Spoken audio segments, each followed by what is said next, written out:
itu persoalan kriminalisasi dan tindakan kekerasan. Nah, ini dari data YLBHI dan LBH yang dirilis bertepatan di HUT Bayangkara 2025 disebut bahwa sepanjang tahun 2019 Mei 2024 setidaknya terdapat 95 kasus kriminalisasi. Baik itu yang menjeratnya latar belakangnya beda-beda, ada petani, buruh, akademisi, jurnalis, hingga mahasiswa. Nah, ini menjadi persoalan kita sendiri yang memang nanti harus menjadi pembenahan yang bisa dilakukan oleh Polri dalam hal sumber daya manusianya, SDM-nya. Nah, ini kan ada pembentukan Komisi Percepat Reformasi dari pemerintah, instruksi Pak Presiden 7 November 2025, dan ini melibatkan Pak Kapolri juga. Nah, ini menurut kami ini menjadi tolak ukur agar isu-isu terkait soal kinerja Polri ke depan bisa lebih terukur, lebih bisa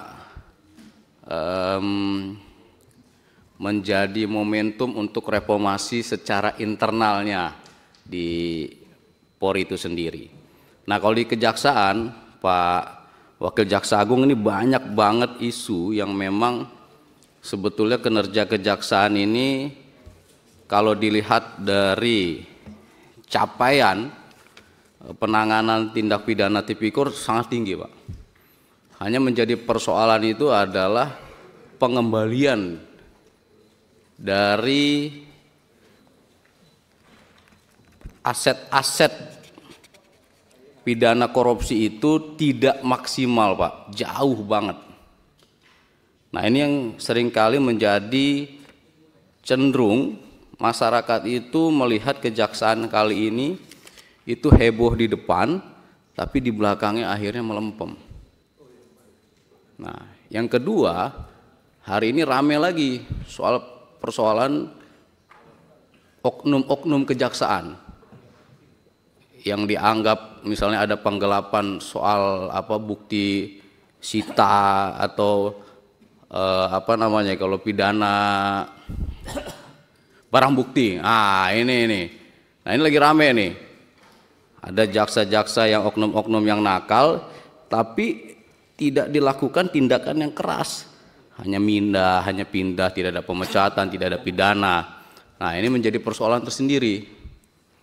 Nah, makanya tadi kami berpikir tidak hanya Polri, maka Kejaksaan pun harus ada reformasi soal Kejaksaan baik di internalnya sendiri. Nah, ini penting, Pak Wakil Jaksa Agung, karena kami lihat memang ada banyak yang nanti akan kita bahas tersendiri. Ini sebetulnya ini prolog untuk kami akan membentuk panja reformasi, baik Polri maupun Kejaksaan maupun pengadilan. Nah, laporan ke kami itu banyak, Pak, terutama soal persoalan barang bukti yang tidak sesuai. Jadi di sini ada salah satu laporan yang masuk adalah ini banyak perkara lama, bahkan kasus Jiwasraya, baru ini kasus Pertamina dan lain-lain. Ini banyak sekali pengembalian yang dilakukan Kejaksaan ini sangat tidak maksimal. Nah, bahkan ada laporan terakhir itu terkait perkara Jiwasraya, itu Bapak sudah mencantumkan kerugian negara atau aset ini sebagai barang yang akan disita di pengadilan, tapi sebelum diputus Bapak buka blokirnya. Nah, ini rame ini. Nah, ini yang menurut kami nanti bisa menjadi masukan bagi kami untuk membuat reformasi dari Kejaksaan. Nah, kalau pengadilan ini, Pak, ini mohon maaf, memang data yang kami punya ini dari Januari saja, kalau dari Komisi Yudisial itu 267 laporan terhadap hakim-hakim. Yang kedua, ini banyak sekali persoalan, apalagi kemarin ya kasus yang Edward Tanur, yang persoalan hakim ditangkap Kejaksaan. Nah, ini menjadi tolak ukur kita untuk secepatnya melakukan reformasi di Mahkamah Agung, Pak.